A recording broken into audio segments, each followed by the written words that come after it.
Hello guys, this is your friend and we are back with a new fanfic. Which is What If Tayuya and Anko Got Married with Naruto Part 1.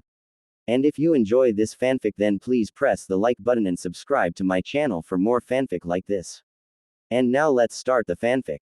Well, this was certainly a fine kettle of fish. First, he had been blasted away by that weird gust of wind, and now this giant snake was trying to fucking eat him alive. Just great, really great. Can't sink much lower. Kanya Naruto.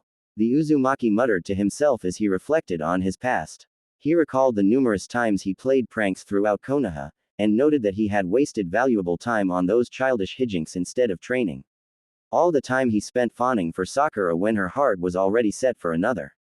His failures and victories, the people he met during his adventures, so on and so forth.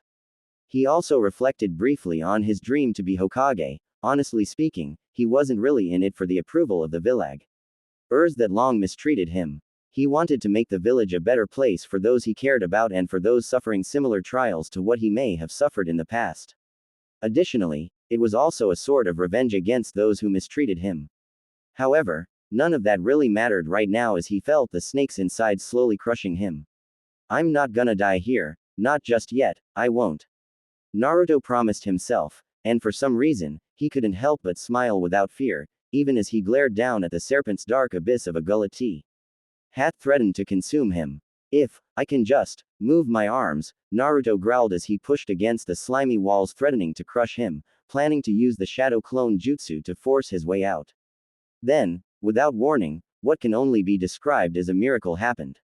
Meanwhile, in another part of the forest, Sakura stared out in horror as Sasuke clashed with a strange Kusa-nin that appeared out of nowhere, and found that her crush was actually getting crushed hard. The Uchiha was completely powerless in the face of this unknown foe. He even used his entire repertoire of jutsu to try and drive back the Kusa-nin, but Sasuke's opponent either dodged or deflected all of his attempts. At this point, it seemed like the Kusa-nin had just been playing and toying with the young Uchiha, and now Sasuke was on the ground, writhing in pain after the Kusa-nin had bitten him on the neck, strange black markings appearing on Sasuke's face. I suppose you'll have to do, Sasuke-kun, someday soon you'll come to seek me out for more power. It is the only way you'll ever hope to overcome Itachi. The Kusa-nin spoke, a small part of their face melting away, revealing some deathly pale, chalky white skin. Itachi. Sasuke growled out in rage, cursing himself for his weakness while some images of the Uchiha massacre flooded his mind. The pale ninja ripped off the rest of the face he was wearing and smiled sadistically towards the Uchiha, then directed his attention towards the form of Saku. Rahu was frozen in terror. Doesn't seem worth the effort to kill a gnat like you. For now, I think it best you look after Sasuke-kun. He's not looking so well at the moment. The pale man spoke in a slightly mocking voice, then his face fell as he noticed something odd. The numerous trees began to shake violently and a loud rumbling could be heard. The ground below began to quake and crack as the trees shook even more violently, then it hit Sakura that this was an earthquake. Taking the momentary distraction as her only chance, she quickly snatched up the fallen Uchiha and took him away as fast as she could carry him, leaving behind the serpent-like man who seemed busy steadying himself. He grimaced a bit, but decided that this was fine. He accomplished his objective with the Uchiha. Once the curse mark was set in, he'd send some foes in the boy's direction for a more thorough test. For now though, he would wait until the earth settled. Unknown to him, these quakes and many more phenomena were happening everywhere. In the span of the next few minutes, the shinobi nations experienced strange weather and other phenomenon. In Suna, snow began to fall heavily, blanketing the hot deserts and the village itself without any warning. In Iwa, massive tornadoes appeared and began tearing through the lands with unnatural force. In Kumo, massive tidal waves and typhoons began crashing at their borders. In Aim, the ever-present rainfall came to a sudden stop with the raindrops suspended in midair before suddenly ascending back up into the sky. In Kiri, a massive thunderstorm appeared as bolts of lightning rained down from the heavens, obliterating a large portion of the village. And on these happenings continued. The universal reaction of the people, as one would expect, was that of shock, confusion, and terror. Then just as mysteriously as it all started, it suddenly came to a stop. Once things finally calmed, there was only one question that people could ask: what form of power could have caused this to happen? Meanwhile, back with Naruto. Ow, ow, ow, what the hell happened? Naruto asked himself as he emerged from the smoldering carcass of the giant serpent that had mpted to devour him. The blonde tried to recall what happened as he racked his brain for an explanation. He remembered that his body had gotten all hot, then everything went black, then he heard some kind of explosion, and then when he opened his eyes again, the snake had been fried from the inside out and split open by unknown means. Choosing not to question his good fortune, the blonde was simply happy to be alive and well. Now he had to regroup with his team and complete this leg of the exam so he could get the hell out of this crazy forest. He felt himself shudder a bit as a tingling sensation ran across his body. He looked down and noted that the upper half of his jumpsuit had been destroyed, leaving his upper body exposed. Whoa, did I bulk up? The blonde asked himself as he took note that his arms were much more muscular and he was now rocking a six-pack as well, his new build being similar to that of a swimmer. Huh, did I unlock some kind of a bloodline or something? Wonder what it is or does exactly. He wondered aloud as he flexed his right arm, admiring his newfound form. He couldn't help but smile a little since it seemed that the heavens had finally smiled upon him. Whatever this bloodline was, it just might help give him the boost he needed to advance in his shinobi career. He then winced a bit upon noting that his pants felt uncomfortable tight around his lower body. It would seem he would need to acquire a change of clothes as soon as possible. However, that was something to deal with later since he had more important matters to attend to, namely reuniting with his team and escaping from this hellhole. His musing was interrupted when he heard a loud scream echoing across the forest, prompting him to look in the direction of the noise. It sounded a lot like Sakura. Off in the distance, he saw a girl with red hair and glasses, running for dear life from a very large and very, very angry bear that was hot on her heels. Naruto in good conscience couldn't bring himself to leave the girl behind to be mauled or potentially eaten, so he decided to rescue her. Focusing some chakra to his legs, he launched himself on an intercept course to cut off the bear so he could draw it off or something.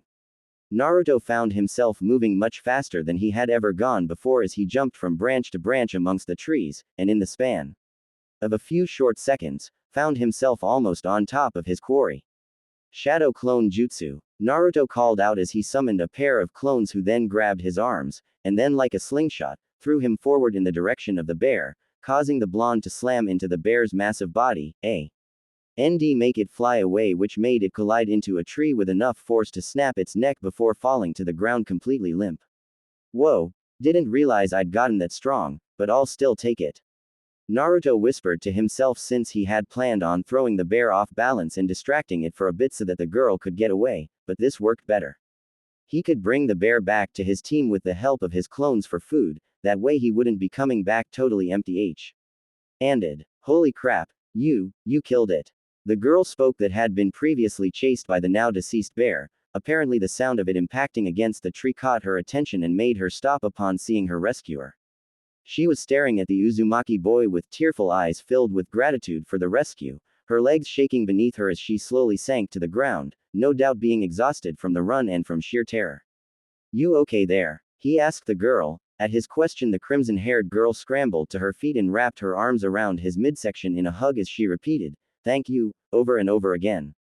From what he could tell, he couldn't see any serious injuries. She was probably just in shock for moment. She'd need a bit to calm down a bit, but otherwise she'd be just fine, though she'd probably have nightmares relating to bears for a long while.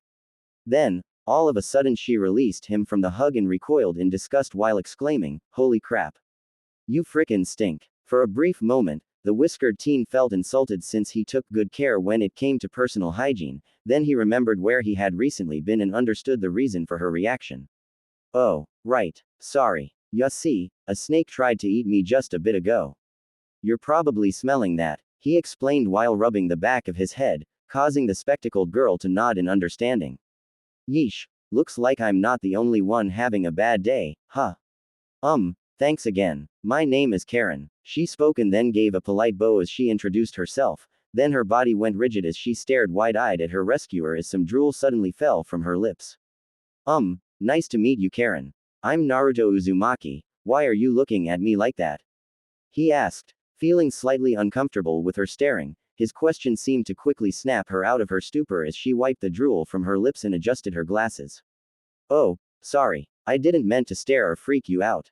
It's just, I don't think I have ever met anyone with such enormous chakra reserves in my entire life before. She answered, her words causing Naruto to gain a better understanding of what she meant. Oh, you can sense my chakra, huh? You must be what's called a sensor. I once read from somewhere that some ninjas have advanced sensory abilities and can detect the chakra signatures of others. Sounds like a useful skill. Anyways, where's your team? He asked out of curiosity. In response to his question, Karen pointed towards the deceased bear, more specifically its massive paws that were covered in blood. By the looks of it, her teammates didn't make it. Told them it was a bad idea to mess around, but would they listen? No, what do I know? I'm just never mind. She grumbled as she rubbed her arms a bit. From the sounds of it, there seemed to be a story here, but the blonde didn't wish to pry into it. Sounds like you weren't treated all that well, huh? No serious loss then. Anyways, do you, wanna come with me? Wouldn't feel right to leave you here all alone. He offered and extended a hand to the crimson-haired girl, who quickly took it with a heartfelt smile. Thank you again, you're a really nice guy. By the way, where is your team? Karen asked since the blonde was all alone. Had his teammates gotten themselves killed as well? Oh right, I got separated from them. I was about to go looking for them, then I heard you screaming. Would you mind helping me out? That sensory power of yours would be a big help. Naruto requested, earning an eager nod from Karen, who now had a bright smile, obviously wishing to help pay back her rescuer. It'd be my pleasure. But, before we do anything else, there's something I have to do first. You saved my life, I owe you my life in return. So, I gotta do this. She spoke as she pulled out a kunai. The blonde was confused as he wondered what she was going to do, but decided to stay quiet and ch. How this played out. She pressed the tip of the kunai into her thumb until some blood was drawn. She then took Naruto's hand and looked up at him as if silently asking permission. He gave a nod of assent, prompting her to use the kunai to draw blood from his own thumb. Once that was done, she pressed their bleeding thumbs together and spoke, I, Karen, now formerly of Kusa, hereby swear a life debt to Naruto Uzumaki, now sealed in blood. Where he goes, I follow. Whatever his goals, I will support. From here on, I am at his service until the Shinigami takes me. Naruto was silent for a few moments. He had heard of life debts before, and in some cases, the oaths that follow with them. Though he never thought that such an oath would be given to him like this. He briefly thought about Haku and wondered if the ice user had sworn such an oath to Zabuza, given Haku's intense and unwavering loyalty to the swordsman. Now that the oath was complete, Karen gave a satisfied sigh and smiled before speaking, Okie dokie. I'm all ready now. Is there anything you can tell me about how to find your team? Any clues might help me narrow down my search. The blonde hummed in thought as he tried to think of anything that might help Karen locate them. He then hesitantly pointed in a general direction and spoke, I think IW. As last with them somewhere that way, but I'm not sure. They likely moved on since then. Not sure if this helps, but one's a guy and the other's a girl, although I think Kakashi, our sensei, once mentioned that Sakura's chakra reserves were fairly weak.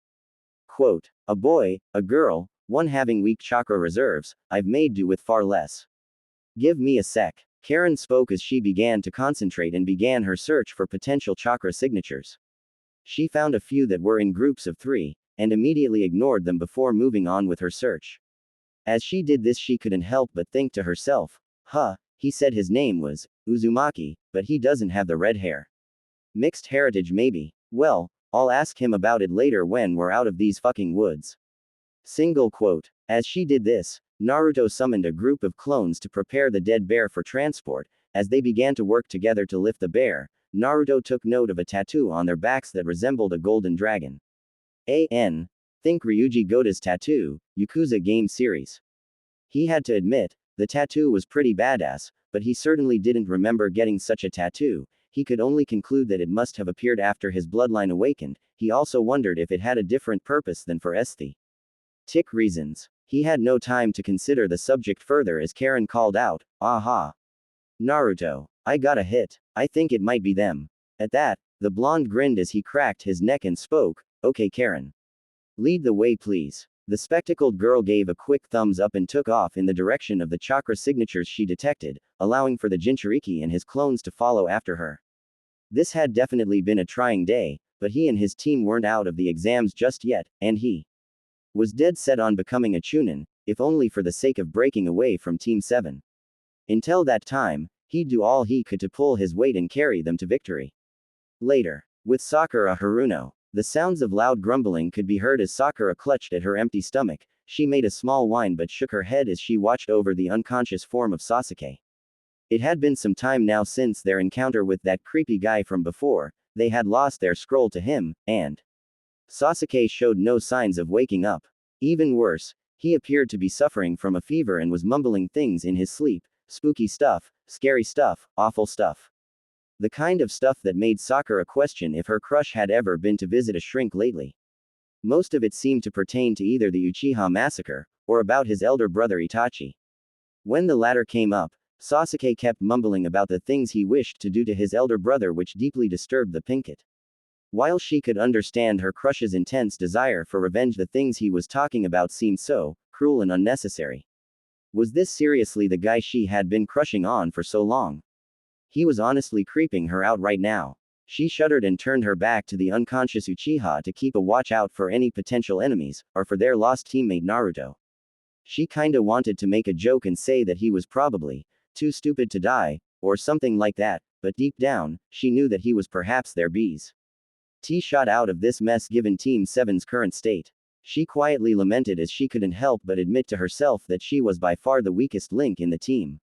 She was smart, sure, but none of her book smarts could help out during missions. She also didn't have any jutsu techniques that could contribute either. Sasuke had his fire jutsu and Sharingan now, Naruto had his clones and virtually unwavering determination, and what did she have? A whiny and annoyingly shrill voice and not much else. Some days, a part of her believed she was placed in the wrong team. She quickly shook her head, trying to brush off her melancholic feelings, and attributed her sour mood as a result of her current hunger. Kami, almighty Naruto, where are you when we need you most? She called out in frustration, then quickly clapped a hand over her mouth, fearing that her voice may have just given away their position to anyone nearby. Then, as if on cue, a crimson-haired girl appeared, followed by Naruto himself and a bunch of his clones that were carrying around the body of a bear. Yo, you call Sakura? The whiskered teen asked with a cheeky grin, making the Pinkett jaw drop in surprise. So this is your team, huh? No offense, but it looks like they've seen better days. The spectacled girl spoke, pointing out the unconscious state of the Uchiha and the Pinkett's exhausted and hungry appearance.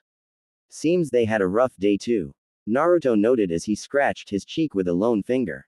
Sakura then seemed to shake off her shock and quickly rushed forward towards the blonde, her face a mixture of anger and worry. Naruto, where have you been? What happened to you? Who is this girl with you? How did you get ripped? She asked in a rapid-fire manner while pointing between the blonde teen and spectacled girl. Inside voice, please, Sakura. Pretty sure you just announced our presence to everyone within a 50-mile radius. Now, take a deep breath and relax. You mind starting first explaining what happened while I was gone? The blonde questioned. The Pinkett had to mentally kick herself for making the same mistake again. She then took several deep breaths to calm herself down and decided to inform Naruto of everything that happened. Okay, you remember that creepy Kusa nin with the long tongue at the gates? That person attacked me and Sasuke-kun and stole our scroll and then tore off their own face, revealing that he was a really scary guy with pale skin, and then he bit Sasuke-kun on the neck. He hasn't woken up since, and there's this really weird mark on his neck now. She briefly summed up while Naruto rubbed his chin and Karen had a look of confusion. She didn't really get all of that, but it sounds like they went through the ringer as well. Without a word, Naruto gently pushed past the Haruno and went to check on the Uchiha. He knelt down next to his teammate and pulled down his collar a bit, only to find a familiar mark on his neck. Upon seeing it, the blonde thought to himself, shit. This looks exactly like Anko's curse mark. That can only mean Orochimaru.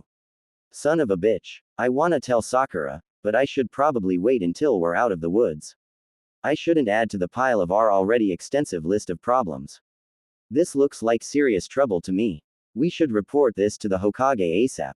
Now to answer your own question, Sakura, I was blasted away by a gust of wind, then a snake tried to eat me alive. I unlocked a bloodline of some sort that must have triggered a massive growth spurt. I saved Karen over there from being eaten by a bear. She swore a life debt to me, then helped guide me back to you and Sasuke. He explained to the Pinkett, with the spectacled girl giving a quick two-fingered salute to greet her new comrade. Whoa, was all the Pinkett could say as she blinked her eyes. She wanted to ask more about his new friend, but her stomach growled loudly, which made her blush profusely. At that, Naruto simply chuckled and spoke, "Oh, growling bellies. I knew this may be a problem, luckily I came prepared. Hope you like bear." At this point, I think I could eat almost anything. Sakura whined as she slumped down to the ground and sighed tiredly. Me too. I'm getting hungry myself. Karen spoke since she hadn't had anything to eat recently either. With Naruto scratching the back of his head as a small sweat drop formed, he was starting to get hungry as well. I'm gonna start getting some food ready. Looks like we could all use a hot meal. We can figure the rest out once we fill our bellies. I'll stay within hollering distance in case of trouble. Naruto spoke as he and his clones carried the bear off somewhere further into the woods, probably so that why blood or other scents don't attract any animals to their campsite. The girls nodded as they took shelter in the mouth of the small cave that Sakura had chosen as shelter. You should try to get some sleep while you can. I'll keep watch, Karen offered. At first Sakura wanted to protest since this girl was a stranger to her, but she was too tired to put up any resistance and simply nodded as she drifted off to sleep, having sweet dreams of yummy food. Time slowly ticked on as they took some time to rest and await Naruto's return with some food. Karen had to suppress a small laugh since she'd soon take an ironic form of revenge against the same bear that tried to devour her earlier. Even in the brief time she had known Naruto, he showed himself to be a kind and caring type of person and had readily accepted her. He was definitely an interesting person. Not to mention his chakra, Kami, it felt unnaturally warm and soothing, and there was just so much of it. For a long time now, she had a theory that the measure of a person's chakra reserves may have an effect upon a person's physical development, mainly in terms of endowment, and for women, and size for men. She couldn't help but fantasize and wonder how big her new master was below the belt. Karen giggled perversely as her cheeks became a dark pink color, but her fantasizing quickly came to a halt when she detected the presence of 3 unknown chakra signatures. Humans. 2 males, 1 female. She adjusted her glasses and quietly waited. Time continued to move ever so slowly as she waited. It would seem that these people were watching them, and they didn't seem to be in any hurry to move on or find other prey. The crimson-haired girl narrowed her eyes and gently shook the Pinkett awake. What is it? Food. The Haruno muttered sleepily as she woke up, eager for something, anything to fill her stomach. Not quite. Someone's watching us, Karen warned, whispering to the Pinkett while putting a finger to her lips to signal for her to be quiet. At this news, Sakura almost immediately woke up and stared at the spectacled girl, swallowing a dry lump in her throat as she scooched up closer to the redhead. 3 people have been watching us for a while. They're up there in the trees. Karen spoke in a warning voice, giving a subtle gesture towards the trees where their enemies were hiding. What are they waiting for? Sakura asked. If these people were going to attack, why not go ahead and do it already? Dunno. Probably just being cautious, unsure of what to expect from us. From their chakra, I'd say they're starting to get antsy. They'll probably make their move soon. Karen spoke, prompting Sakura to draw a kunai as they awaited their enemy to make the first move. They both exchanged a look and seemed to come to a shared conclusion that they could call Naruto for help, but this would obviously show the enemy that they were aware of their presence. That aside, Naruto should be back soon, so they just had to stall for a bit. At last, their watchers emerged from their hiding places and appeared a short distance away. Sakura immediately recognized them as the team from Oto, recalling how the mummy-like one took a swing at the Kabuto guy during the first stage of the exams. Oi, bring out Sasuke Uchiha. We've got business with him. The mummy-like Oto nin spoke in a menacing voice. Even beneath the bandages he wore, it was easy to see that he was giving off a sadistic smile, same as the spiky-haired guy. The girl, however, had a blank face as she twirled a senbon between her fingers. What's your beef with Sasuke? Karen asked with a snarl, her headband gleaming for a brief moment as it caught the Oto nin's attention. The hell, what's a Kusa nin doing slumming with some Konoha nin? The spiky-haired Oto nin asked in confusion, with his compatriot humming in thought since he was kind of curious about that too. Didn't seem to make much sense for teams of other villages to team up. Too great a risk of village rivalries or backstabbing to warrant a potential alliance.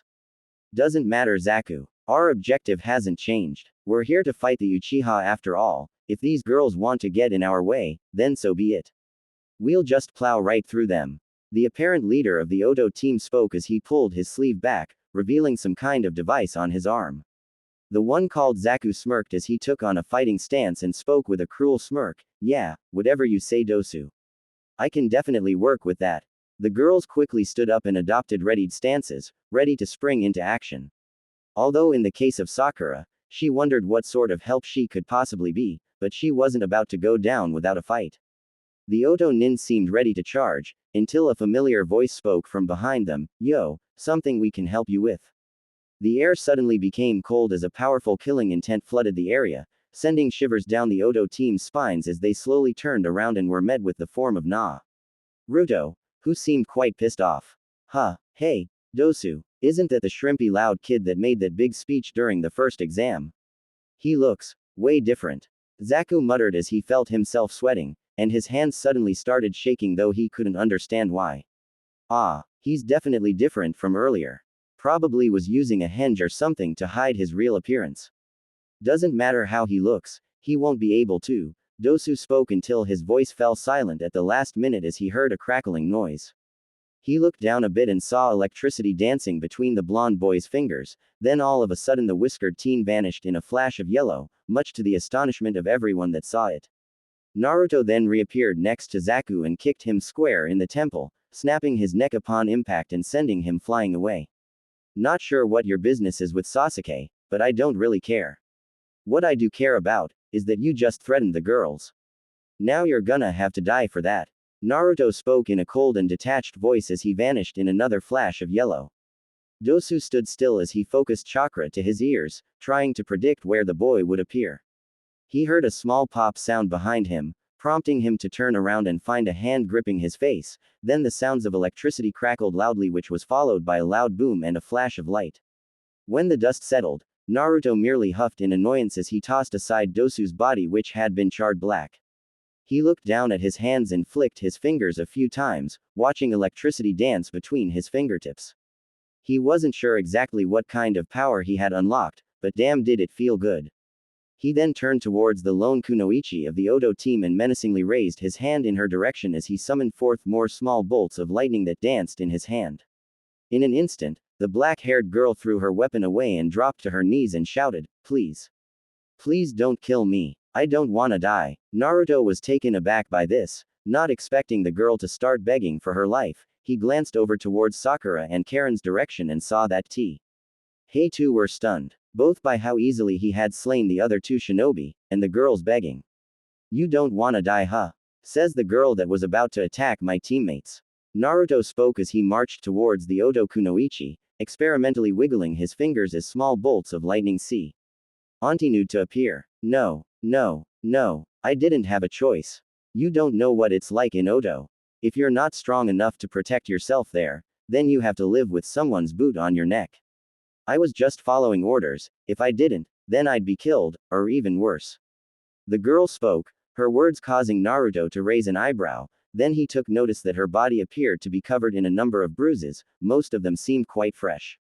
In all honesty, Naruto couldn't bring himself to do harm to someone that had no fighting spirit, not to mention it seemed a strange coincidence that after Sasuke was attacked by who could only have been Orochimaru that these Oto nin suddenly showed up and came asking for the self-proclaimed Avenger by name. Before he could decide what to do about the girl, he heard her offering some kind of prayer.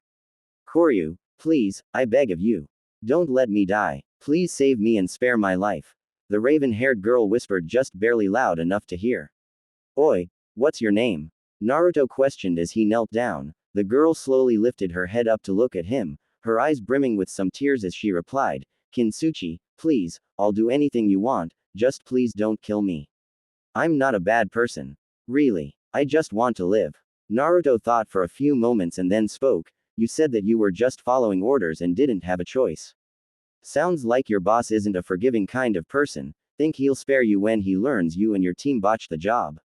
Quote. At his question, Kin paled until she was white as a sheet and quickly shook her head, knowing that if this guy didn't kill her, then he would do worse than kill her. There was only one thing to do that might just give her a fighting chance. "No, he won't, I know.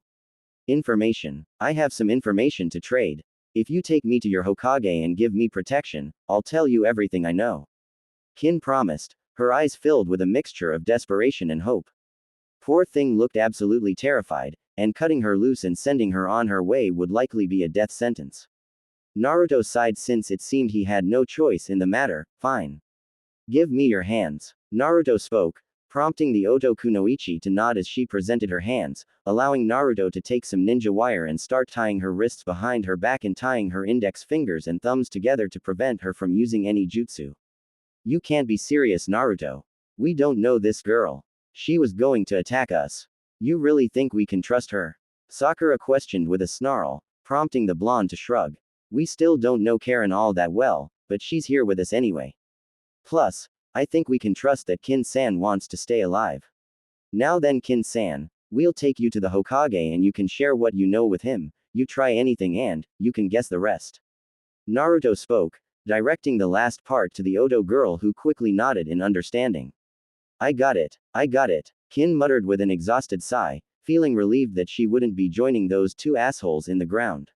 You hungry, Kin? We were about to have dinner before you guys showed up.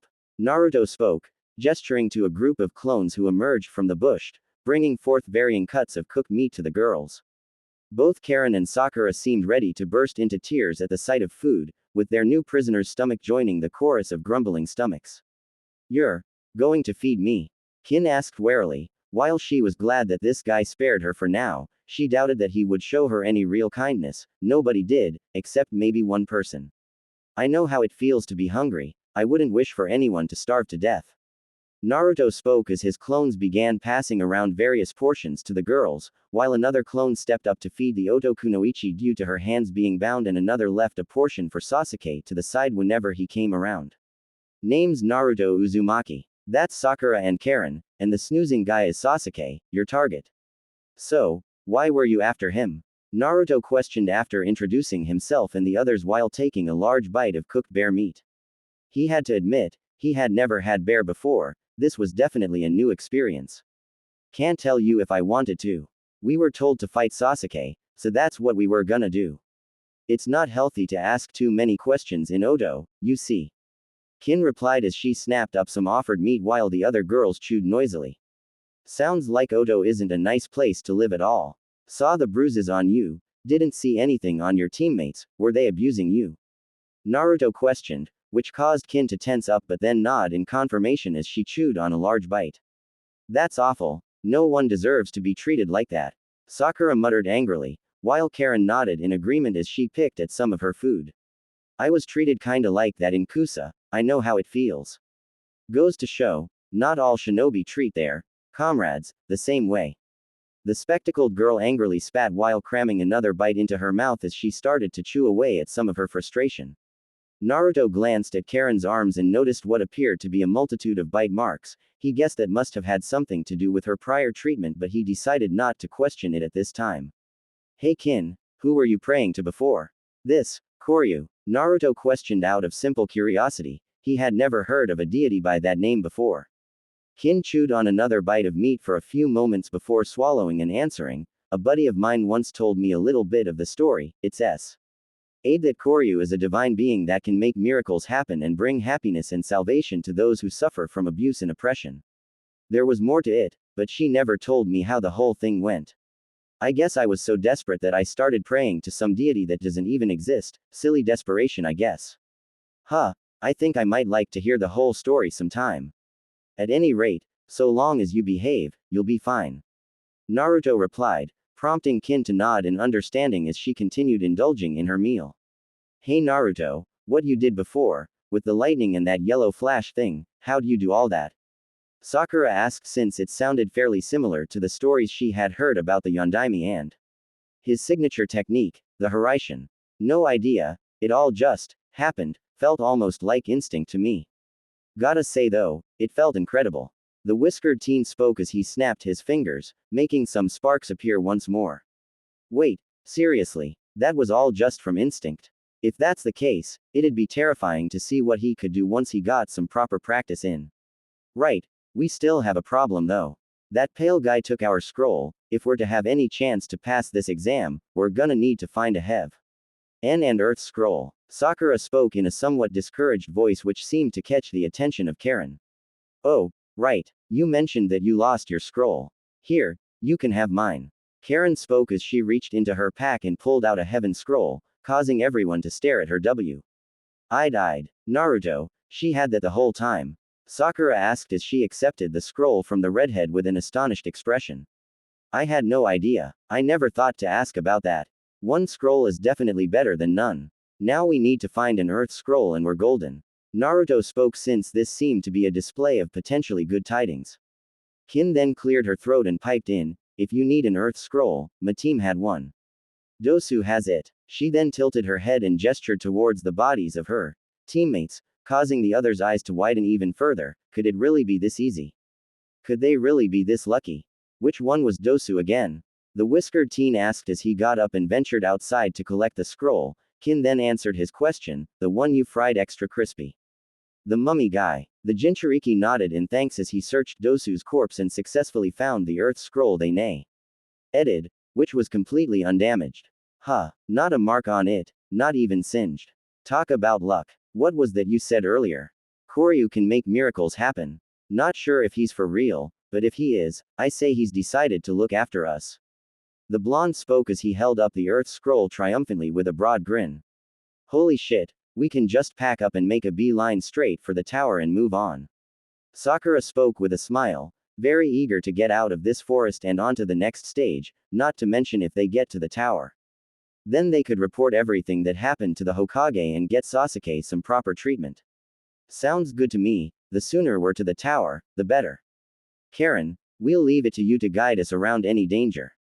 The blonde Uzumaki spoke in agreement, since it wouldn't be wise to linger in these woods for too long. Hey, guys, there's something weird going on with this Sasuke guy. Karen spoke and pointed a shaky hand towards the Uchiha. The others looked to her as if to ask, what's wrong? Prompting the spectacled girl to continue speaking, that mark on his neck, it's pumping some kind of weird chakra into him, it feels all dark and twisted and just wrong. We really ought to get him treated. I'd hate to see the nasty stuff that chakra might be doing to his body. As if we needed any more reason to get the hell out of here. Naruto spoke as he created a fresh group of clones which then proceeded to pick up the girls and the unconscious body of Sasuke. Once everyone was ready for transport, Naruto and his clones began to run with all speed towards the forest tower. Meanwhile, in Kiri, how bad was the damage? Spoke a female figure who was overlooking the damage that had been done to Kiri as numerous shinobi began escorting other captured shinobi around are assisting civilians in need of help. Not as bad as we expected. Most of the damage from that freak lightning storm was concentrated around the Mizukage's headquarters. The man himself was crushed to death by the debris before anyone actually knew what was happening. A man with an eye patch spoke as he assisted in directing their forces. The woman, known as Mei Terumi, nodded as she gave a heartfelt smile.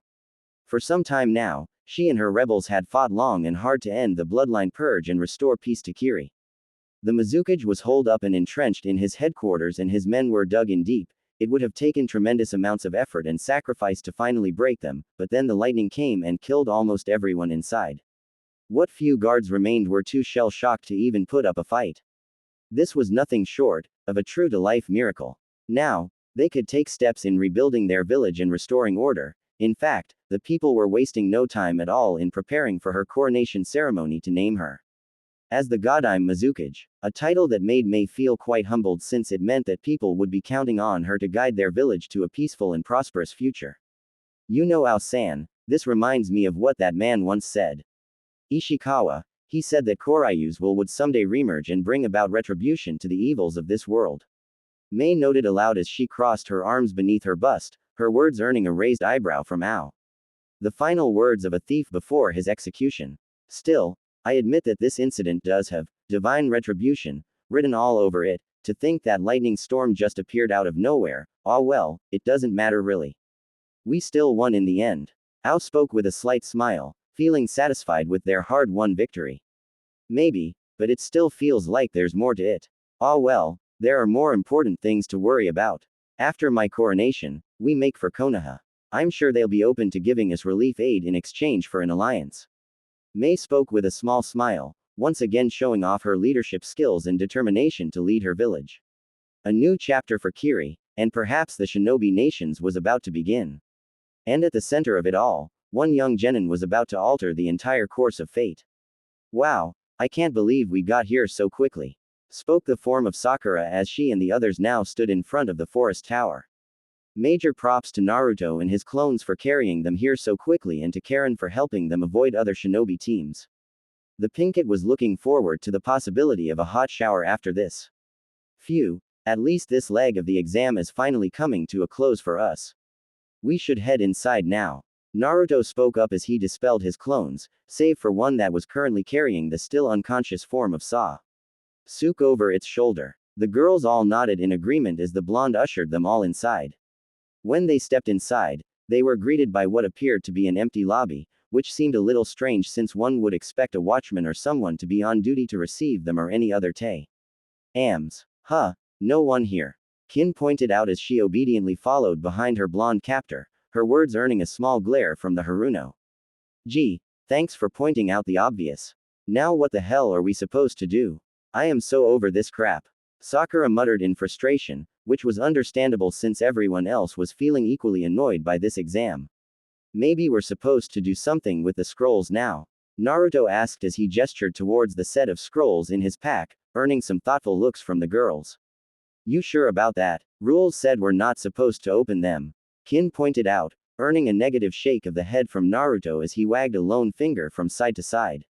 Nah, the rules stated that we can't open them before we get to the tower. They never said anything about it once we were inside. Maybe the scrolls act as some kind of a key when we arrive.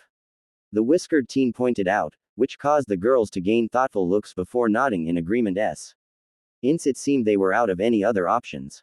Sakura took the heaven and earth scrolls and proceeded to unfurl them, but was stopped when the loud bang of a door being slammed open caused them all to nearly jump out of their skin as a purple blur crashed into Naruto before he even had a chance to react. Naruto, you shitty little bastard! Screeched a female voice as a woman was now straddling the blonde on the floor. Oh, hi Anko-chan. Nice to see you again. Naruto casually greeted when he saw the form of the current exam proctor was straddling his waist, and she seemed super pissed off. With tear-filled eyes as she suddenly began slapping him across the face. Shut up, you bastard. I hate you. You deserve to go to hell. Do you have any idea how worried I was about you? Anko shouted angrily in between slaps while the girls in the background watched on with stupefied expressions. NCE, they were unsure if they should interfere or let this play out. Naruto, are you friends with her or something? Sakura asked since that was the only intelligent question that came to mind at the moment. Then again, the two seemed quite similar in personality, so it shouldn't be that surprising if they're friends. Naruto glanced over in the Pinkett's direction while showing almost no reaction to the barrage of stinging slaps to his face, even as his cheeks became red with a multitude of hand-shaped markings that started to appear. Oh yeah, me and Anko go way back. We've been best friends for as long as I can remember. Don't worry, this is pretty normal. She did this when I got back from Wave Country too. She won't admit it, but she's a worrier. Shut the fuck up, you little shit. I hate you. Anko shouted once more as she slapped him across the face once again, then continued to shout, I almost had a goddamn heart attack when those quakes happened, and then I have to worry about you being in Constan. Danger. And the purple-haired woman continued to rant angrily. You need some help there, Naruto? Karen asked as she tilted her head to the side. In response, Naruto looked over to her and answered, nah. It's fine, just let her vent and she'll be okay. After a few more seconds of the exam proctor slapping the hell out of the blonde, she let out a small sigh of relief and gave him a cheeky grin. There. I'm all good now, sorry about that, Naruto. But seriously, you have no idea how fucking worried I was about you. Now how the hell did you get fucking yoked and what's the deal with the extras? The dango lover asked while pointing towards Karen and Kin with one hand and using the other to feel up Naruto's abs. The Jinchuriki sighed as he explained, well, I unlocked some kind of a bloodline when a snake tried to eat me, then I rescued Karen the girl with glasses from being eaten by a bear, and I kinda took Kin prisoner after her team tried to attack us. She agreed to trade information in exchange for protection. Also, there's something else, the whiskered teen then whispered quietly into Anko's ear as she listened tentatively, then her eyes widened as a look of horror appeared on her face, which then quickly morphed into anger as she mouthed, son of a bitch. I see. Well, congrats to Team 7 for passing the exams. Come with me please. The purplet spoke as she snatched the scrolls up and gestured for them to follow her to their next destination. At the very least, they could say that the exam was now officially over. Sakura suddenly remembered that they needed to speak to the Hokage and piped, "Wait a sec, Anko-san, we need to make a report to the Hokage." Sasuke was bitten by some creepy guy and, she tried to explain but was cut off by the proctor. "Yeah, I got the gist from Naruto-kun. As a matter of fact, that creepy guy you mentioned, I tried tracking him down but he already slipped the net. Hokage-sama will explain more." The Dango lover mentioned, her words earning a blow to the ribs from Naruto as he glared angrily at Anko. "You tried to find him? Are you nuts? He could have killed you." Naruto growled out, which caused Anko to slump her shoulders and mutter, "Yeah. Stupid mistake." At this, Sakura raised an eyebrow and noted that it appeared as if Naruto knew what was going on, though she decided to wait until the Hokage came to see them before asking about that sort of thing. Instead, Sakura decided to ask something else to take their minds off their current situation at least for a moment. "So, did any other teams make it here?" Quote. Anko glanced over her shoulder towards the Haruno and then replied, "Yeah. The Suna team got here a long while before you guys showed up. Here's the thing though, they didn't have a single scratch on them. You'd better watch out if you ever have to tangle with those guys." Naruto hummed in thought at this news. Out of the three in the Suna team, that Gaara person was undoubtedly the most dangerous of the lot. Even his own teammates, his own siblings, were scared of him. If he ever crossed paths with Gaara again, he'd definitely have to be on his guard. "Thanks for the heads up, Anko-chan. By the way, were you waiting for me? Couldn't help but notice how quick on the draw you were when we arrived." Naruto spoke in a teasing voice, prompting the snake user to playfully flip him the bird with a flirty wink. "Huh, never would have figured you guys were friends. Then again, that thing you did at the gates," Kin muttered as she remembered seeing the proctor cut Naruto's cheek with a kunai and then licked up some of the blood. "Oh, that was just classic Anko screwing with me," the blonde casually explained as he rubbed the back of his head, causing the other girls to sweat drop at his and the perplexed odd relationship. Well, if it worked for them, then that was their business, of course. At last, Anko guided the group to what appeared to be some kind of a guest wing with rooms large enough to accommodate any shinobi teams that arrived. She then opened a room for them and ushered them all inside, revealing 3 beds, a closet with extra futons, a bathroom, a television and so on. Overall, the place looked almost like a luxury suite. "You guys can sleep and rest here till the next stage of the exams. The Hokage will come to see you as soon as he is able. You need anything, give me a holler.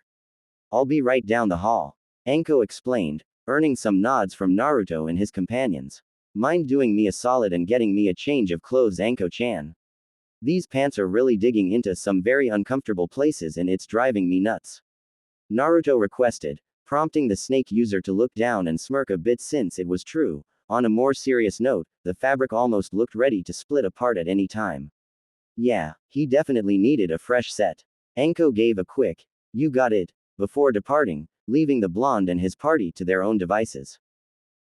Finally, it's over," Sakura muttered as she flopped onto one of the nearby beds, glad to feel the soft fabric and mattress of a bed. A very welcome sight indeed after the trials they endured in the forest. Karen sighed as she removed her Kusa headband and placed it to the side since she no longer needed it. She had no intentions of ever returning there, not to mention she was now bound to Naruto's service. Overall, a definite improvement over her previous situation. In the background, Naruto was busy cutting Kin loose from her bonds, freeing her from the ninja wire that previously bound her wrists and fingers. "There. That should be more comfortable for ya." Naruto spoke with a small smile, the action earning an appreciative nod from the raven-haired girl. She was in deep already, and she knew that there was nowhere for her to run. Staying with these guys and getting protection from a major village was the only chance she had at survival, and so far this Naruto guy had been treating her with decency and kindness. Thanks," she muttered in appreciation while rubbing her wrists and flexing her fingers to help loosen them up. Naruto then sighed as he glanced towards the bathroom door and took a moment to smell himself. He almost regretted it since he still reeked of snake guts and who knows what else. "Yo, I'm gonna take a shower. Anyone need to use the toilet or something before I head in there?" he questioned, earning a collective "Nope" from the other girls since they were all fine for the time being. With that, the blonde Uzumaki ducked into the restroom so that he could shower in peace and remove the stench from his body. The sounds of a shower running could be heard, Karen briefly wondered what her blonde master looked like without his pants, but quickly shook those naughty thoughts aside so that she could let him wash himself in peace. He deserved a break since he helped get them here to begin with. Naruto sure is strong and reliable, isn't he? The spectacled asked the pinkett while cleaning her glasses for a moment. Sakura pursed her lips for a second then replied, he wasn't always like that. Back in the academy we always made fun of him for being a weakling and a screw-up. The teachers started calling him the dead last, and the name kinda stuck. However, once he became a shinobi, he's gotten a lot stronger and has become more and more reliable. It's quite a shocking change, really. Karen hummed in thought as she replaced her glasses then pushed them up a bit with her middle finger before speaking. Everyone develops differently under different circumstances. From the sounds of it, your academy wasn't the right environment for him to grow. Some people just need a fair chance to prove themselves. Sakura nodded at the redhead's words and then glanced over at Sasuke, who was sound asleep on one of the other beds. His face seemed calmer and more at peace now, and he was no longer mumbling creepy stuff in his sleep, suggesting that the worst of whatever he was going through had probably passed. Still, what Karen said earlier about that dark chakra in his body was quite concerning. Hopefully there was some form of treatment that could help him. So Kin, what do you plan to do once you're safe? You gonna join us? Sakura asked, since the most prudent choice for the Oto Kunoichi would be to join up with Konoha so she would continue to be safe from harm. Dunno, back in Oto, the only thing on your mind is survival and making it to live through the next day, and the next day, and the next day. Never really had a chance to sit down and seriously think about the future and what I want to do. Maybe I can get that chance here. The raven-haired girl replied as she turned on the television and started watching a movie from the highly popular Princess Gale series. Wow, that brought back some nostalgia for the pinkett. She remembered meeting the actress herself, who was actually a fallen daimyo, and how she and Team 7 liberated Snow Country and putting her back on her throne. Those were definitely exciting times. The last she heard, the film was still being edited and prepped for public release, but some footage of Team 7's battles were gonna be added into it. That would definitely be interesting to see. Ciali when Naruto delivered the final blow to that dodo guy. Her musing was broken when she heard Sasuke moaning, and looked over in his direction. She saw that he was lifting a hand to his head, signaling that he was coming around at long last. Easy Sasuke. You're okay. We're all safe now. Sakura spoke soothingly, then snapped her fingers and quickly went to fetch some water for the Uchiha since there was no doubt that he'd be thirsty. Fortunately there were some bottles of water in a nearby mini fridge. The Uchiha opened his eyes and found himself in unfamiliar surroundings, the only sight that he recognized being the form of Sakura fawning over him as she quickly popped open a water bottle for him, but at the moment he was too thirsty to protest. He took the offered water and began to quickly gulp it down to quench his parched throat. He then let out a relieved sigh as he felt the cool liquid flow down his gullet, then asked in a rapid-fire manner, "Where are we? What happened? Did we fail? Who are those other girls?" Sakura sighed as she spoke in a calm manner. "We're at the forest tower. Those two are Karen and Kin. Naruto helped get us here when he came back to find us. Don't worry though, we passed the exam and are going to move on to the next stage." At this news, the Uchiha was silent for a few moments as he quietly absorbed this news. "Naruto got us through?" Sasuke asked with a raised eyebrow, wondering how someone as worthless as the Dobi could have helped them pass the exam. Yeah, Naruto really pulled his weight out there when he came back. He also unlocked some kind of bloodline or something, and he made some new friends too. Sakura explained while gesturing to the other girls. Kin scoffed a bit with a small smirk and replied, "Friends is a bit much in my case. I'm technically a prisoner." Her words earned a small scoff from the pinkett since that was true. She'd almost forgotten about that since the raven-haired girl had been so cooperative and obedient. A bloodline. The Dobi. This is ridiculous. Sasuke muttered as he balled his free hand into a fist and let out a small snarl, feeling frustrated at his own powerlessness, which had been earlier demonstrated by his earlier fight with that stranger that had attacked him. It was clear to him that he needed to get stronger, and soon if he were to ever kill Itachi. At the rate he was going at this time, that goal seemed ever farther away than ever. Not sure what it is or what it can do, but yeah. Whatever it is, it's powerful. Sakura answered with a small smile, grateful for Naruto's aid since he had really pulled through for Team 7. In fact, if it weren't for him, then it's likely they would have completely failed the exam.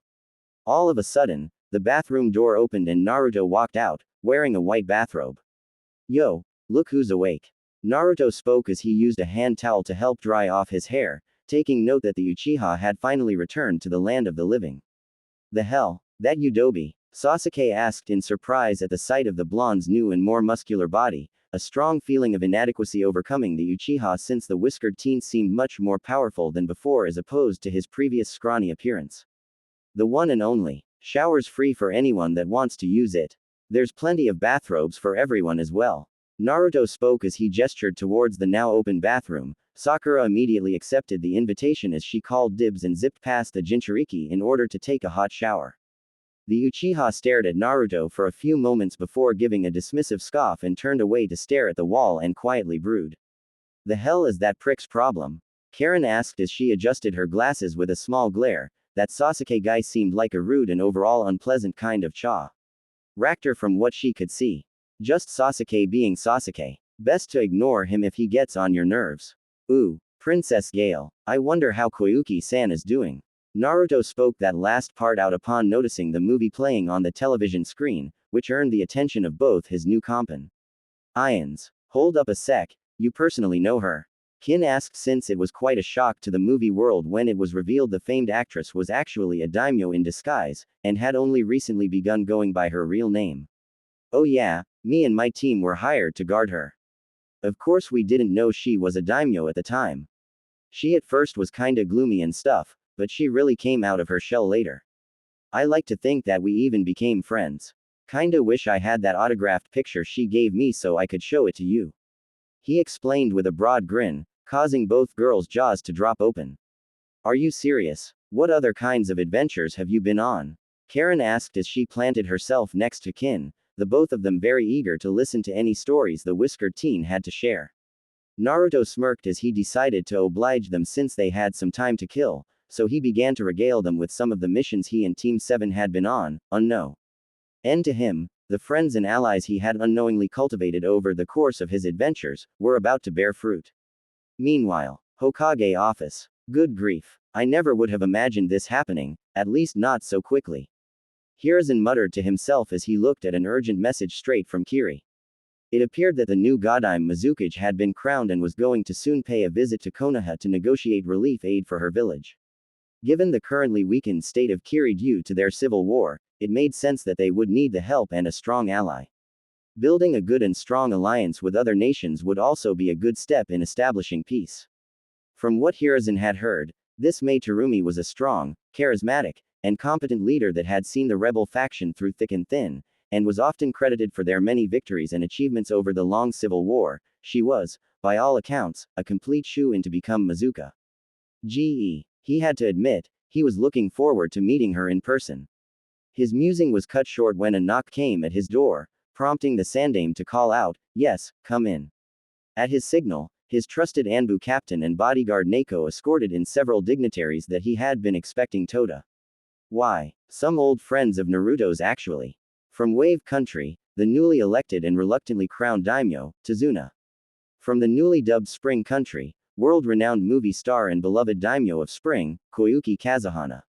From Taki, the leader of the village Shibuki and his bodyguard Fu. Each representative and leader of their respective homes, each owing to Team 7, and more specifically to Naruto Uzumaki, an enormous debt of gratitude both of a personal nature and from their respective homes. Welcome, all of you. Welcome to Konoha. I admit, I haven't greeted so many dignitaries and leaders at once in some time. Hiruzen spoke with a small chuckle, the others nodding in agreement since this was new territory for them just as well.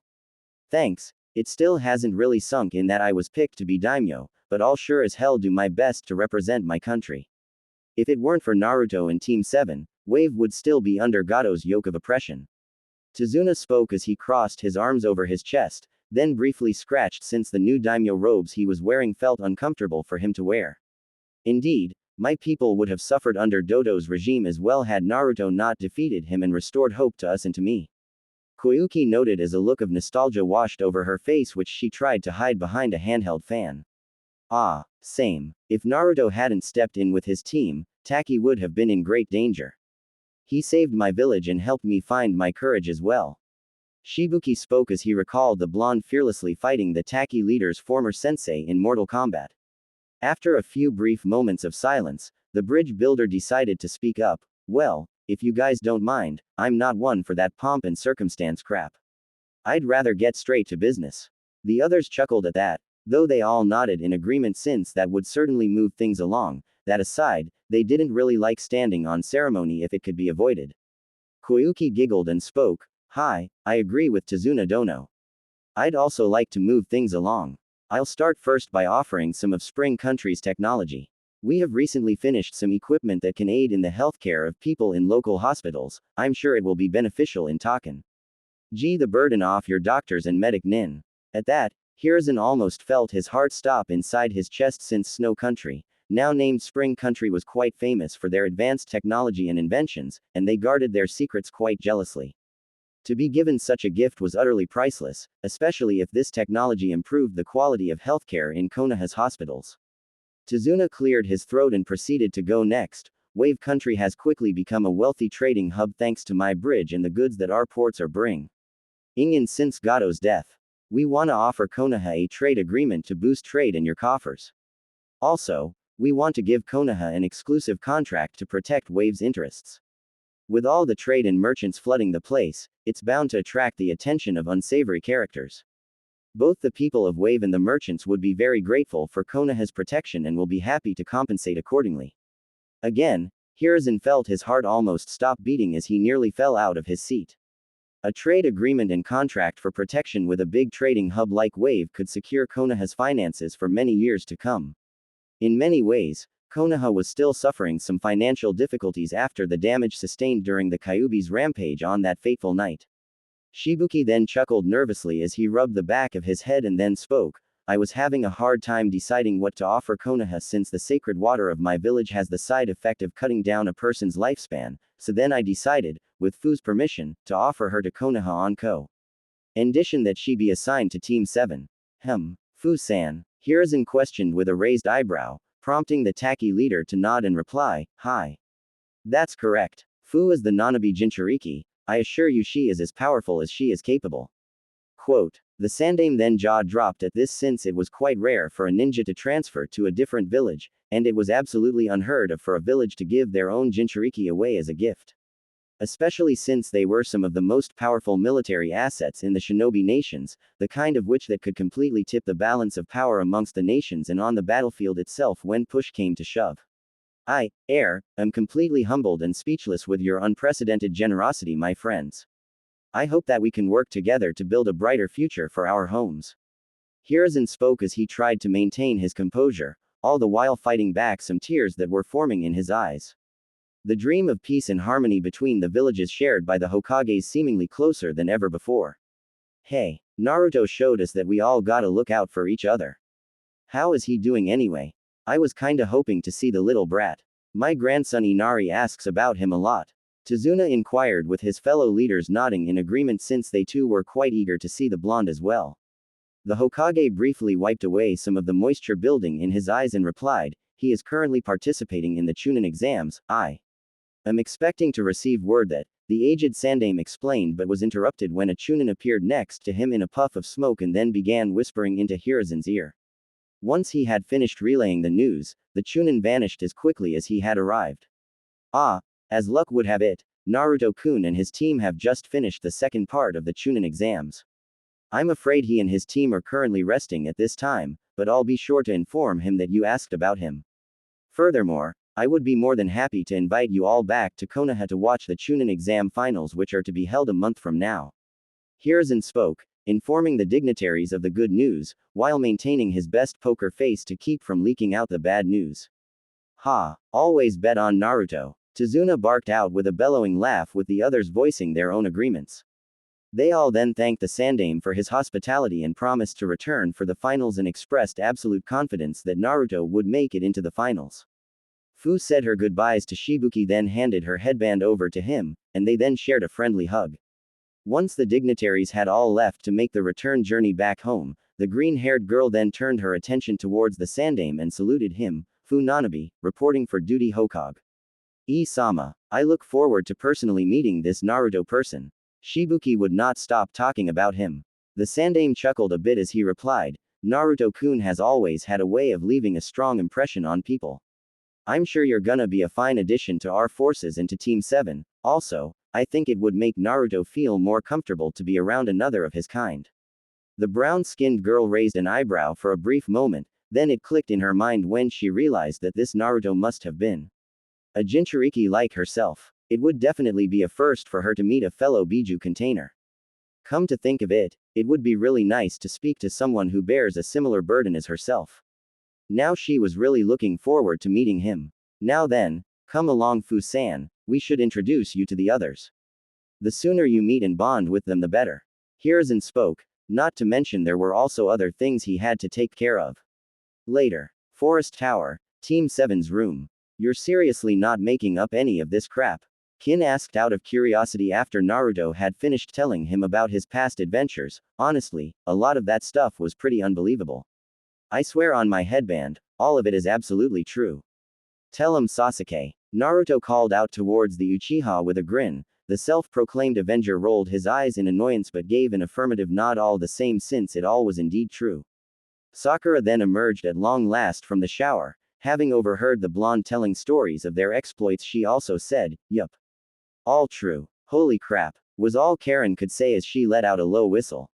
While it was known that absolutely anything could happen while on a mission, she would never have expected that kind of stuff could happen to a fresh out of the academy team as Naruto had described them in his stories, or perhaps more specifically, that kind of stuff could happen to them and that EY managed to survive it all. Yeah, we went through some rough patches, but we always found a way to squeak through.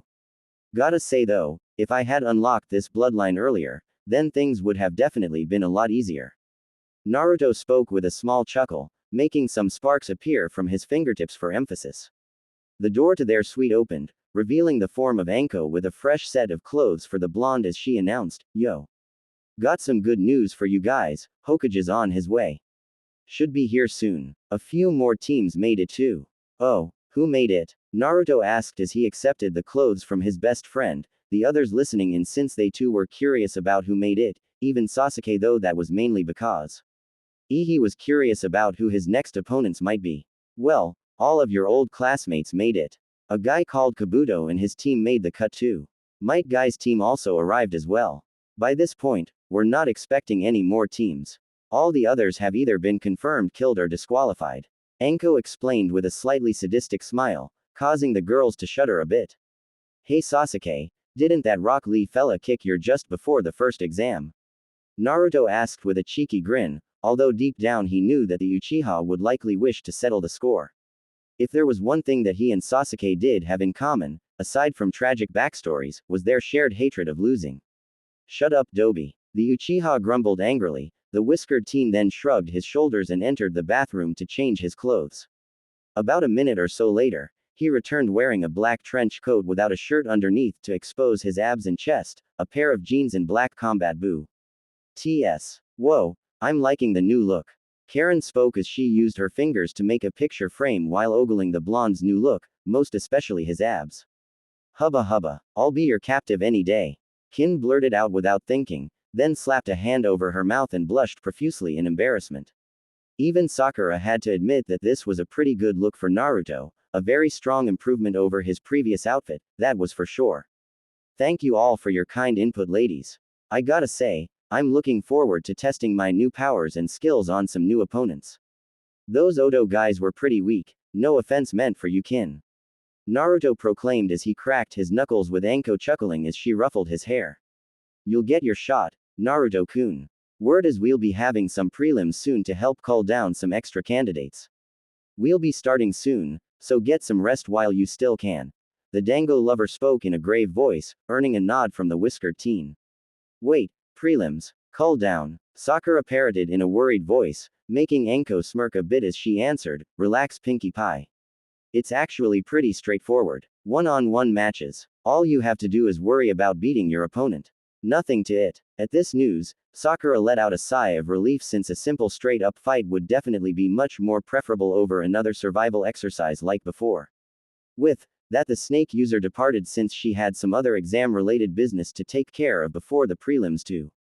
Okay place. Huh, to think we came so far now. Sakura. Naruto asked as he started performing a few stretches and admired the freedom of movement in his new outfit. The Pinkett smiled as she nodded in agreement and replied, yeah. Think we have a shot in making Chunin. Karen giggled as she adjusted her glasses and piped in, it's not really a guarantee, but everyone has a fair shot at making the grade. Who knows? All of you could become Chunin, maybe none of you will.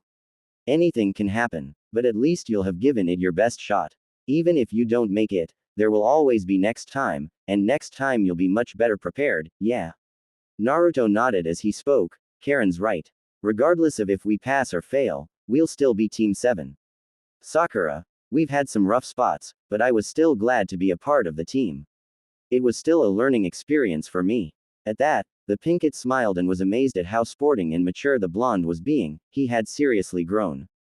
As both a ninja and perhaps more importantly as a person.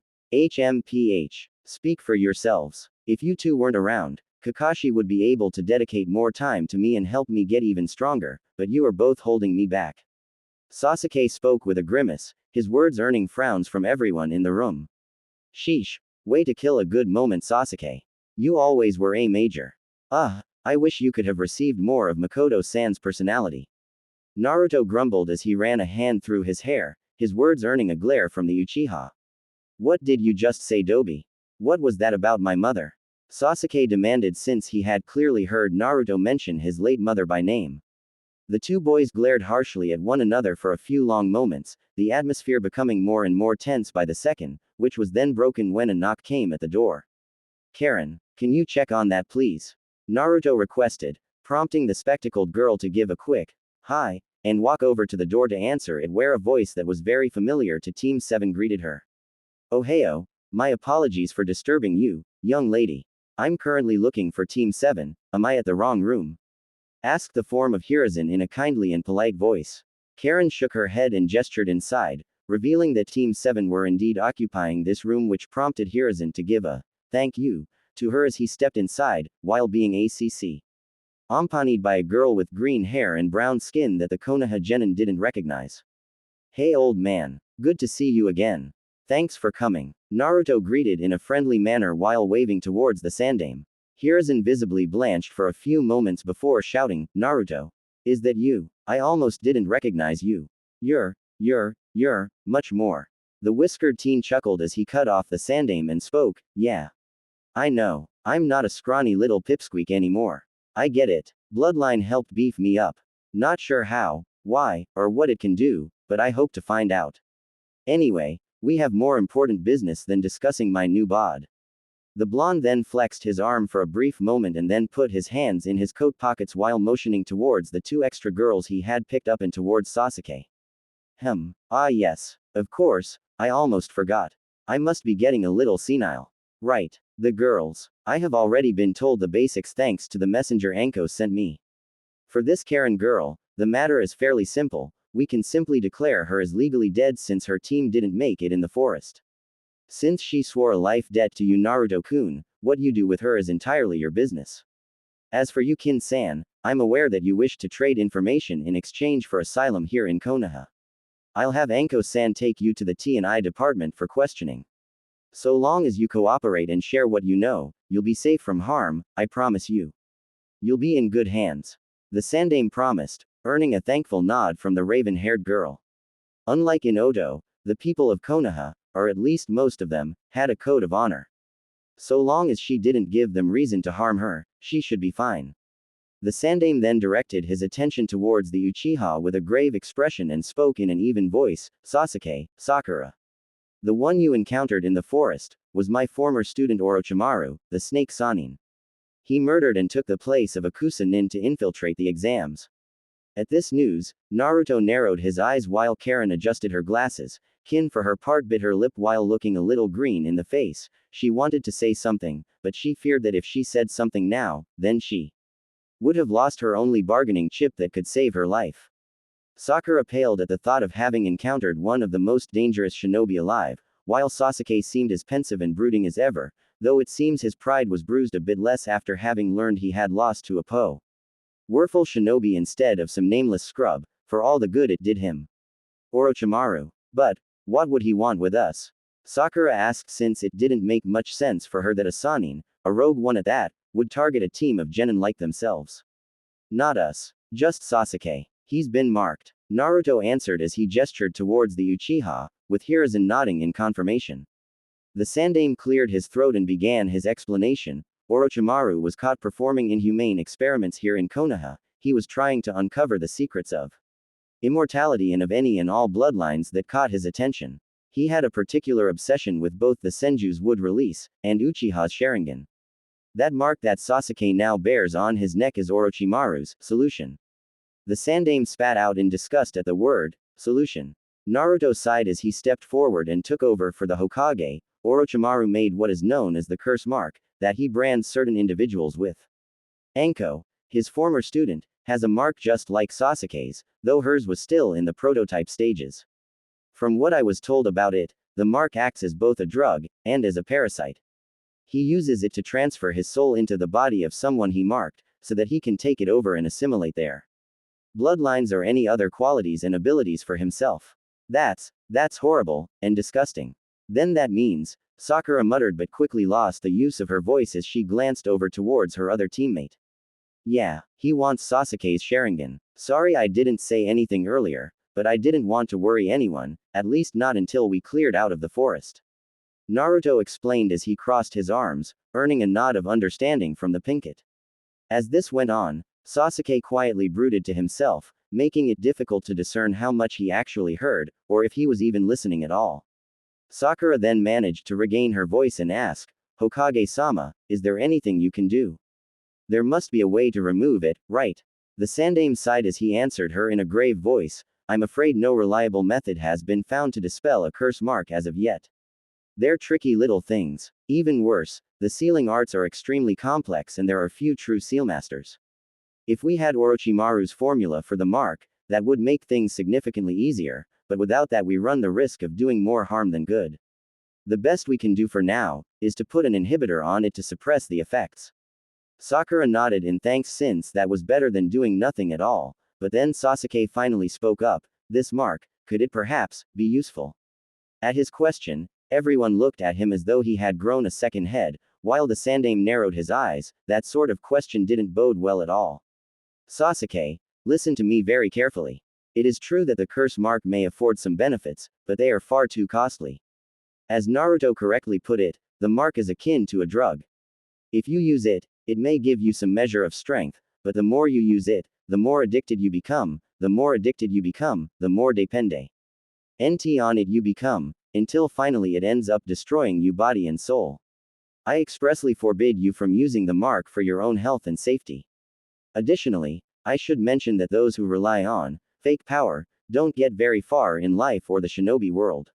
If you are caught trying to use that mark for your own benefit, I will not hesitate to have your chakra sealed and have you placed into protective custody, or even prison if you force my hand. Is that clear? The Hokage almost snarled at the end, showing off an almost uncharacteristic show of contempt and anger.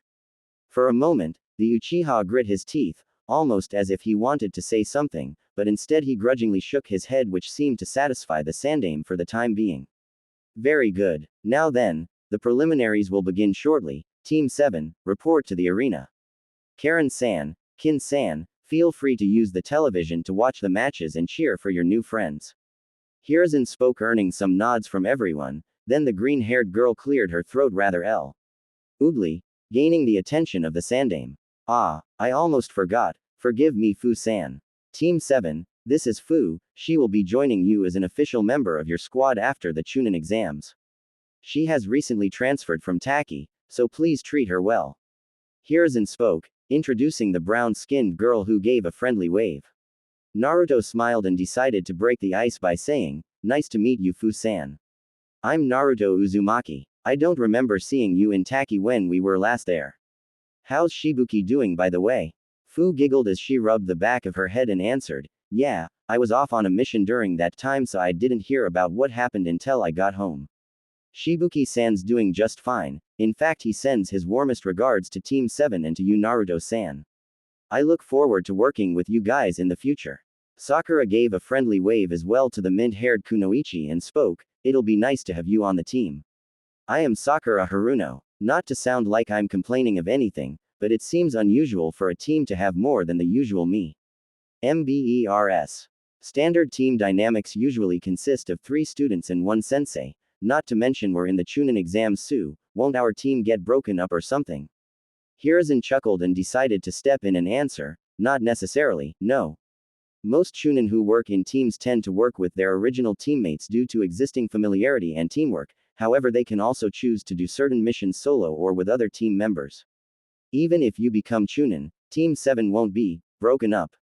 Also, I grant that these are unusual circumstances, but some teams are granted special rights or exceptions, such as Fu joining you squad for instance, perhaps even Karen-san may join you if she so wishes, given her life debt to Naruto-kun. Quote. Sakura nodded in understanding while the spectacled girl gave a nonchalant shrug. She wasn't really interested in becoming a kunoichi for Konoha, she was just fine being an unofficial member that was there to serve Naruto and assist him with anything he needed. Fu-san, as your first official mission of Konoha, I charge you with guarding Karen-san and Kin-san until either Naruto-kun or a woman named Anko Mitarashi comes to retrieve them.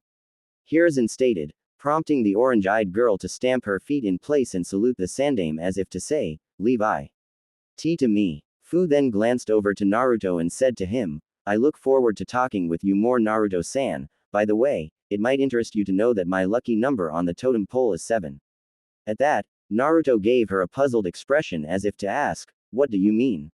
As if sensing his question, Fu gave him a wink and motioned towards her stomach region. It then clicked in his mind that she was telling him that she was a Jinchuriki like himself, the Nanabi. Huh, the Nanabi Jinchuriki joining Team 7, lucky number indeed. Cool, mine is the number 9. I'm definitely looking forward to talking with you. Karen, Kin, you two behave yourselves and don't go causing trouble for our new friend. The blonde spoke, earning a pair of highs from the girls. We'll be cheering you on. Go knock 'em dead, Karen shouted as the blonde and his teammates exited the room, followed by the sandame. The 3 girls then turned their attention towards the television screen and used the remote to change the feed until they saw an arena where the other teams had gathered. It was certainly going to be interesting to see who was going to fight who in the coming matches. Although, they were very strongly confident that Naruto himself would be the last one standing. The preliminaries of the Chunin exams were about to begin. Well now, this may be fun. Naruto whispered to himself as he and his team arrived within the arena where the other teams had gathered. Some looking a bit worse for wear judging by the scrapes, bruises and signs of fatigue. He glanced upwards and saw the sandame and Anko watching silently from above and gave them a subtle nod, which they returned and mouthed, good luck, to the blonde. Standing at the front of the various teams was a rather sickly-looking Chunin who couldn't seem to stop coughing, which made the whisk. Red teen wonder why the hell he was still on duty if he was so sick. He scratched his cheek for a moment, then glanced over towards the Suna team, just as Anko had described, not a single scratch on them. To get through the forest of death, you'd either have to be unbelievably strong, or be a special kind of crazy. The girl amongst the Suna team took notice of the looks they were getting from her fellow blonde. She then smirked and walked over to him with a smirk as she asked, see anything you like H? And some. Okay. She was now flirting with him. That's a new one. Naruto blushed for a moment before regaining his composure and replied, maybe. I see a lovely desert rose in front of me. Tamari, am I correct? He asked, remembering his first encounter with her and the others when Konohamaru bumped into that catsuit guy by accident. The blonde kunoichi smirked a little as she replied, yup. That's me. Nice to meet you cutie, mind if I have your name? What team are you from anyway? I don't recognize you. The whiskered teen gave a small grin as he spoke, the name's Naruto Uzumaki. We met before the exams, I think you tried flirting with my other teammate but he ignored you like that he was. Quote. Tamari raised an eyebrow for a moment as she pondered over his words, wait a second, blonde hair and whisker marks. No, it couldn't be. Holy, you're that loudmouthed kid from before. No freaking way. She spoke out in surprise, a rather common reaction after his sudden transformation. Yeah, I know. Difference is like night and day, huh? He answered with a small shrug, all while his fellow blonde eyed him up and down. Gotta say, love the new look. She spoke with a flirty wink, which kinda made Naruto blush a little again. He was used to such gestures from Anko, but he never received them from other girls before. I appreciate that. If you're interested, I could take you out for dinner later. He spoke without really thinking. When it registered in his mind what he had just said, he started to scream internally for his stupidity, until what Tamari said next threw him for a loop. I might just take you up on that. It's not often I get to relax these days, and I have had a killer craving for some good ramen. You know any good ramen places? She asked with a small smirk. Wait, that sounded like a yes, and she was craving ramen. Oh hell yes. Trying to contain his excitement, the whiskered teen answered, hey. A woman after my own heart. As a matter of fact, I know the absolute best ramen joint in Konoha, if not the Shinobi Nations. Let me know whenever you're free and I'll be more than happy to take you there. At that, the Suna Kunoichi smiled and then took a step forward and traced a lone finger down his chest and spoke in a husky voice, I'll hold you to that. Show me a good time, and I'll show you how a real Kunoichi can handle a kunai. Stay alive until then, sweetheart. Tamari then mimed a kiss towards her fellow blonde before sauntering away, leaving behind a blushing Naruto. Damn, that girl was forward. Not that it was a bad thing. That was definitely an interesting encounter. Now that he thought about it, he didn't really know much about the other villages or the shinobi and kunoichi that lived there. It might be interesting getting to know people from other villages. He then glanced over and saw the form of Ino Yamanaka, one of his old classmates and yet another Sasuke fangirl, albeit not on the same level as most, which made Ino far more tolerable. He grinned and decided to try flirting with her and seeing how she reacted. If nothing else, the reaction towards his new looks would be pretty funny. The Jinchuriki walked over towards the clan heiress and spoke politely to get her attention, good afternoon ma'am. Afternoon. What can I? Humina.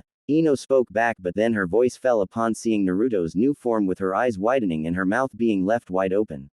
She quickly snapped out of her stupor and blushed as she spoke, hi there.